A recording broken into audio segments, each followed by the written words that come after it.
Hi, this is Shelly and Jeff from Hodgepodge Hoosiers. We're out here taking down our drip system.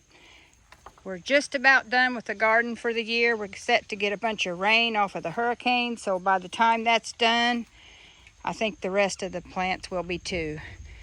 We was going to tell you what we thought about the gravity-fed irrigation that we used this year. We did a video about it. I'll link it in the description. What we thought of it, and I'll let Jeff tell you what he thinks of it now that we've had it the whole season. It actually worked, overall it actually worked really well.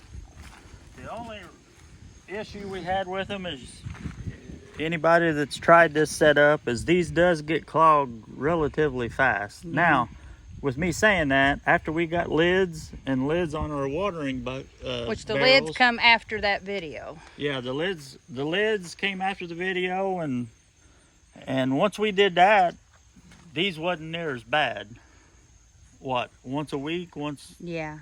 once every And the 2 reason they're weeks? bad now is because we've let them set because we was waiting to. The other big issue that we had though was the actual buckets themselves, guys.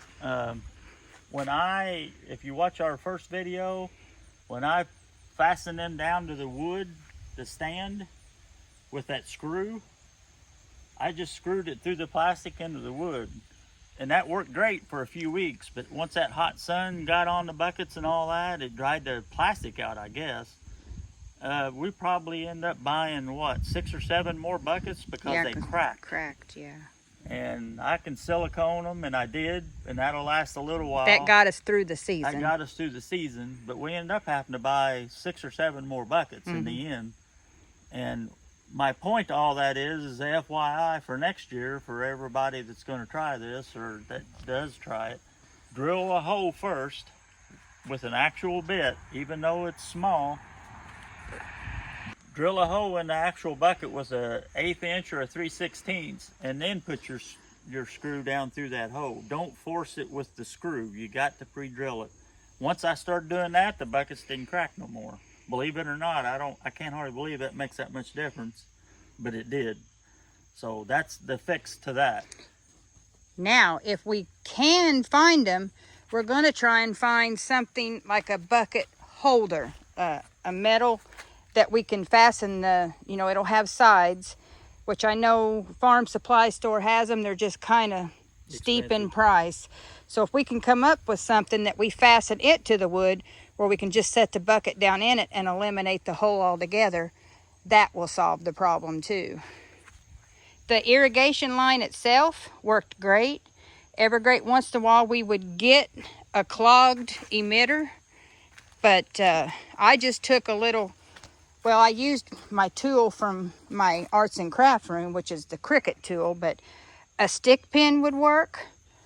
All you got to do is, if you've seen that the water wasn't coming out of the little emitter hole, I would stick that pin in there and it would open it back up.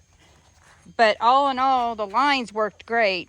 We just had to make sure we washed the screen washer that was in it, and the bucket's cracking. So overall, I think it was a success. I mean, yeah, you always learning curve with anything like that when you're first starting something like that out. And again, we put lids on the barrels too to keep the pine needle. We got pines right close to them, and we figured out pretty quick any pine needles or anything like that would only make it worse too. So we once we figured all that out just by doing it, it actually worked real well. it was more consistent watering this year than it was last year. Yeah, definitely got better watering, and that was the whole point of it. The one thing I will say, I'm not no tiny guy, but I'm not a big guy either. It does get kind of rough in the hot 95 to 100 degree temperatures carrying 5-gallon buckets too. We always had to wait till the sun went down because our garden's in full sun until late evening. Yeah, because you're making 1, 2, 3, 4, 13 or 14 trips with a 5-gallon bucket. And I'm starting to get to the age now where I can't, and again, these are a little taller because our beds is tall. So I had to do that. So you actually got to pick that full 5-gallon bucket of water up.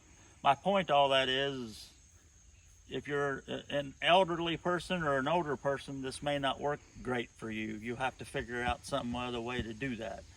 Now, with somebody that's got a garden hose that can just run over here with a garden hose and fill the bucket, it would be absolutely great. But we can't do that. Well, yeah, with the gravity fed. Now, if we got a pump and somehow got it hooked to that well, we could drag the hose over here and put it in and do that. Yeah, and again, we went down that road before. We've got a gravity fed well up the hill here, and we're using that because nobody's using it, so it's free, basically free water. Now it's up there next to that telephone pole, or close to it. Might be right above it. A couple 100 yards away, probably total. And it's right now we're just using it for gravity fed. There's no pump or nothing on it because there's no power. So anyway, a long story short, if you have a actual have water with a garden hose, the bucket deal is no problem. Matter of fact, it'd be great. You just fill it up with a hose and be done and go to the next one. So I think both of us, I would think, would agree that it was a success. We just had a little learning curve. We got to tweak it, yeah. First year, yeah, we knew when we set this up with no lids. We're hoping next year we can find some kind of a bucket holder or something. We just want to go over the watering system. We told you we would, and for us, it's about the end of our year. We've only got 6 more tomato plants and our strawberries here, and a couple pepper plants, and 1 thing of green beans over there left. All of our sweet potatoes is dug, and I think that's about it. We told you we'd give you an update, and that's the update. Overall, I think it was a success. Got a little bit frustrating with the crack bucket deal, but once I figured it out, then it worked great. Didn't have any more issue. So this is Shelly and Jeff from Hodgepodge Users. Please like, comment, and subscribe, and we'll catch you on the next one. Bye for now.